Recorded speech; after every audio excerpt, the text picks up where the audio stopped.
What up, family? Ghetto News Reporter Miriam Dash between the Mary and the Lee. Today is January the 11th, Moon Monday in my city, Chicago. The year is supposed to be 2021. It's the wrap-up portion of my day, which has been a very interesting one, I might add. I'm going to address this video to my government. Yeah, my city, Chicago, and the White House, and all the head of states around the world. What they call it is the United Kingdom, stuff like that. I was looking at this interesting video with Leon Kennedy. He was married to a famous model by the name of Jane Kennedy back in the day. And he also played in the movie Penitentiary. It's very interesting how things happen.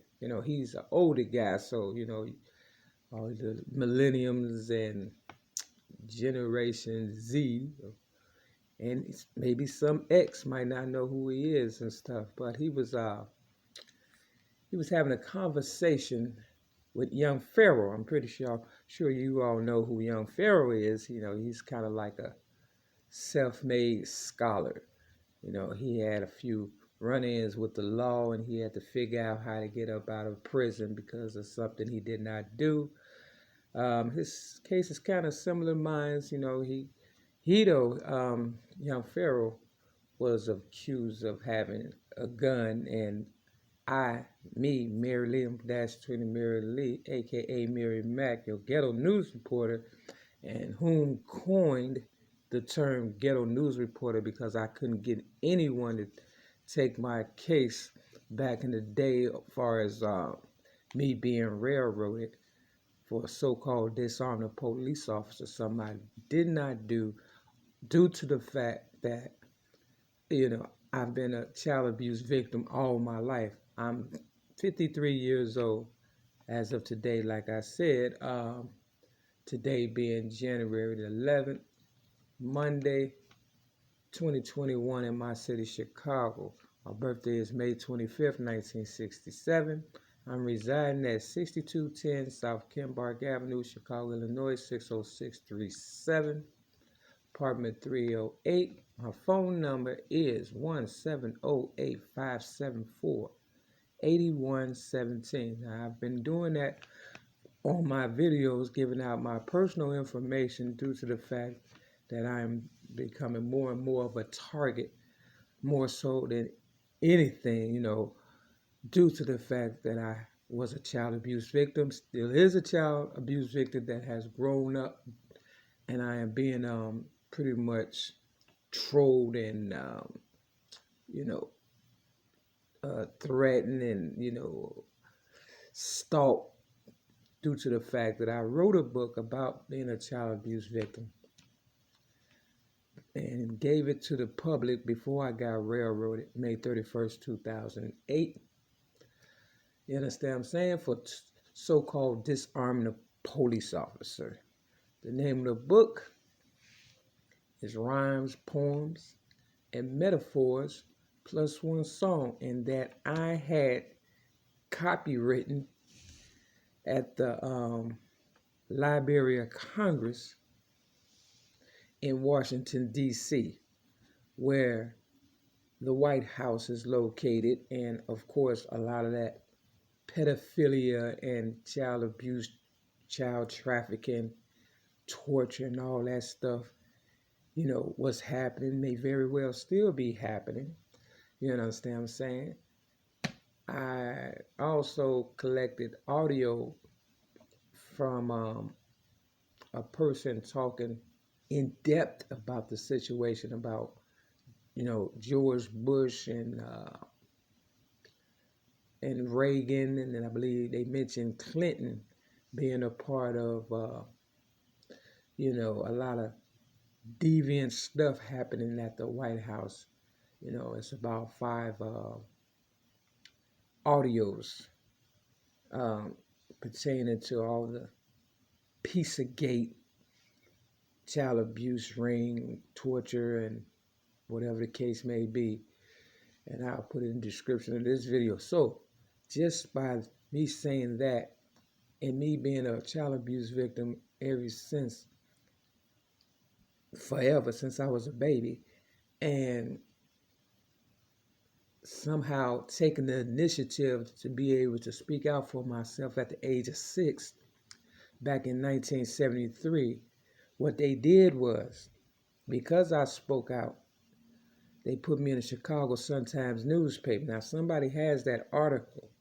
You know, I should have asked my foster mother, Betty Jean Redmond, you know, when I went to visit her later on in life, you know, the spirit led me from Chicago to Lexington, Mississippi, you know, in a 1980 Buick T-top Regal car that I didn't even get a checkup on, to go down, you know, and see about her. Because when the spirit hits, it hits. Now, I didn't need direction or anything. It seemed like God was driving. You understand what I'm saying? My higher power. And, you know, me and a so-called friend at the time, who I believe was an informant just to keep an eye on me or whatever, by the name of Dwayne Lewis, you know, he and I went down there. And yes, before I got to the Mississippi River or bridge, you know, guess what happened? The police pulled me over for so-called speeding. And of course, you know, I got a ticket. They always got their hands in my pocket. You understand what I'm saying? Real talk. And, you know, by the time I got there or whatever, you know, she was in a wheelchair. You know, I hadn't seen her since I was, you know, a little girl or whatever, when she took me in at the age of 6 back in 1973 at 1335 East 75th Street in my city, Chicago, on 75th and Kenwood. Now, you know, when I went there, I was a hot mess. You know, I was malnutrition. I was starving pretty much.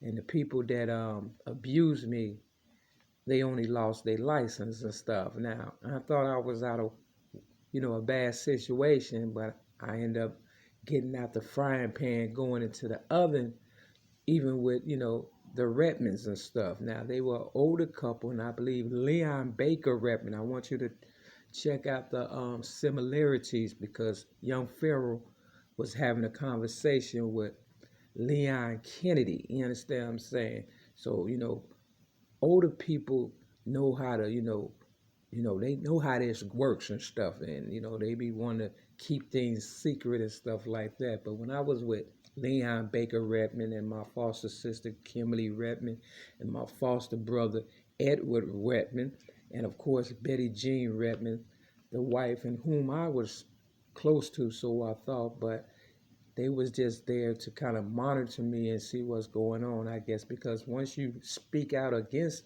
being a child abuse victim, it seems like the whole world is kind of like, you know, has their hand in, you know, this secret society and trying not to let you go or whatever and stuff, trying to always keep you, you know, in that misery loves company type atmosphere. And that's what I always felt growing up, that, you know, it was always something pulling me down while I was trying to rise, you know, to be my full potential. That's what they didn't want. They never wanted me to reach my full potential.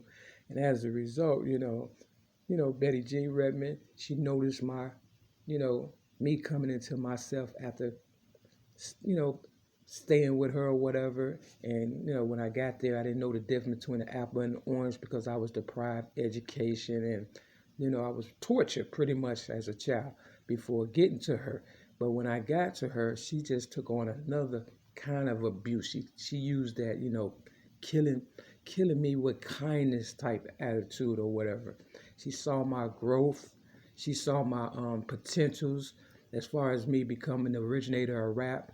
I learned how to, you know, put words together just by listening to songs, changing them around, and that's how the genre music rap came to be at the age of 8 for me in 1975. And because I became so good at it, they kept paying attention and stuff, but they kept moving me here, there, everywhere and stuff. I ended up leaving the Redmonds, because of behavioral problems, because things were happening in the household and, outside the household and places they would send me to.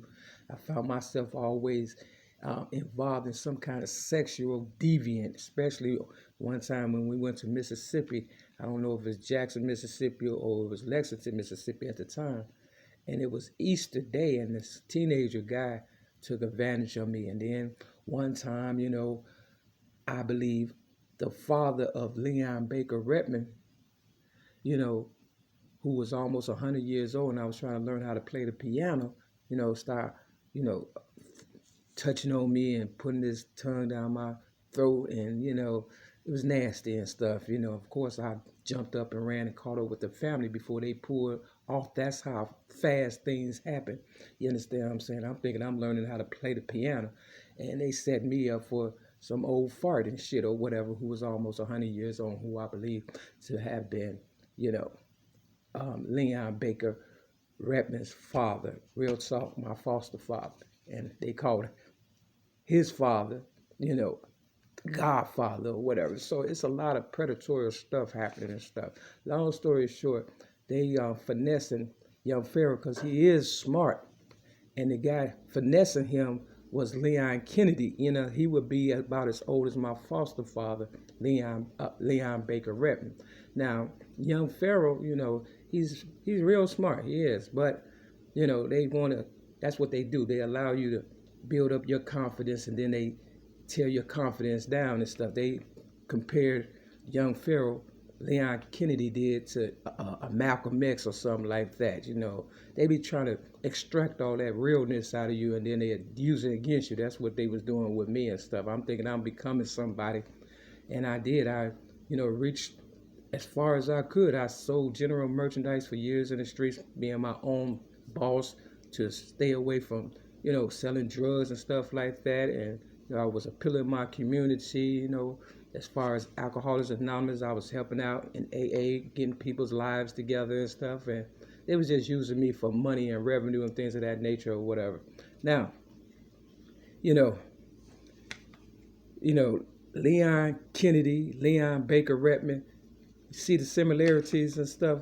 Now they got this one program, they compiling evidence called the Stellar Wind file. They compiling files or whatever and stuff. You understand what I'm saying? They talking about, citizens, can pretty much, say you have done something, and then, compile evidence or whatever and stuff. Now, May 31st, 2008, I grabbed the Chicago police that was not the Chicago police. They were undercover, supposed to be, or whatever and stuff. You understand what I'm saying? And the Valentine Day Massacre, they dressed up like the police and killed their enemies. These people were not even the police, I don't believe, because they was undercover or whatever. A lot of sinister stuff. And they pulled me over for tinted windows and stuff, and they wanted me to put my hands on the hood of the car, and I didn't want to and stuff because I knew they was harassing me for giving my book away, Rhymes, Poems, Metaphors Plus One Song, and that consisted of my DCFS files and my writings and stuff. And so, they maced me in the spirit, had me grab their balls and stuff, one of the police officer balls and stuff. And, I had them by the balls and stuff. So this motherfucking program, that I'm going to put this video with Leon and young Pharaoh, starting at 17 minutes, you're going to hear him say, at 18 minutes, oh, I got him by the balls, and you take a deal or whatever and stuff. We don't do deals. You understand what I'm saying? Rodney King took the deal or whatever, and they still killed him.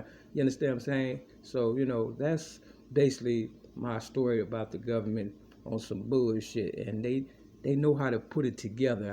When I went to visit my foster father and I read some stuff of mine or whatever, he said, you write like a college graduate. And I only had a GED, right? I didn't even have a GED at the time, tell you the truth. And he said, you has my sympathy, and that always set in my spirit fucked up. You know what I'm saying? I'm going to do a part 2 because the government can kiss my ass. Real talk. Peace.